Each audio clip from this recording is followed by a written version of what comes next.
Chapter 15, like I said, is just as short as Chapter 14 is. It's only 3 turns, it's just over 3.5 minutes long, so it's another really, really short chapter.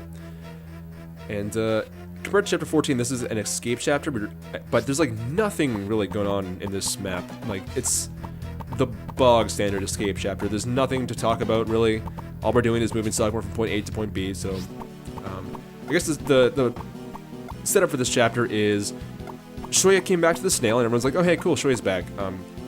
But plot twist, all he's here to do is just punch Sakuma in the dick and then run off with her origin. And he's actually not part of the Black Swarm because they kidnapped his sister and they're forcing him to work for them. And so we know where the third origin is as per last chapter, so that's where we're going. But now we also have to chase down Shoya and the origin he stole from us. And that's what's going on if you have ever cared about the story of this game.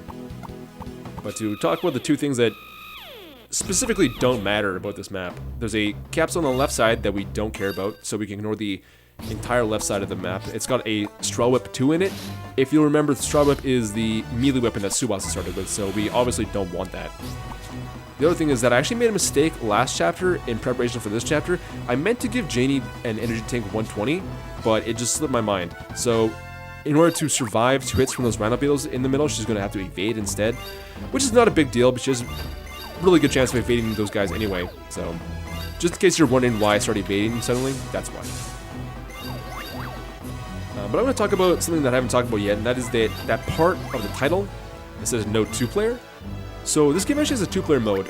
You probably noticed it on the battle preparations menu. I'm not sure that 2 copies of this game have ever existed in the same room at once since development, so I certainly haven't ever played 2-player mode in this game, and I'm pretty convinced that no one else in the world has either, but it's there.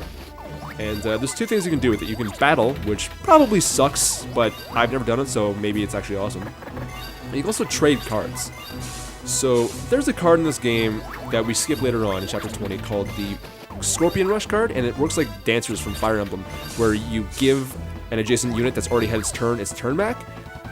And if you can actually grind for this card in the Badlands, and if you get 8 copies of this card, you can forge it into something called the Beetle Rush card, which lets everyone in your team who's had their turn already act again.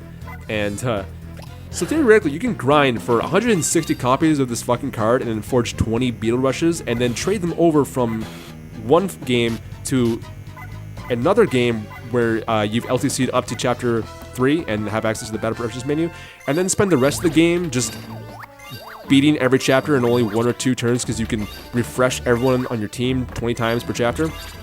So, that's theoretically possible. I'm not sure if it actually is or not. I'd love to see it, but fuck if I'm going to ever try it myself. That sounds like a huge waste of time. But I figured I might as well put a disclaimer in the title because just maybe someone will do that. No one's going to do that, but maybe. I like to see it, anyway.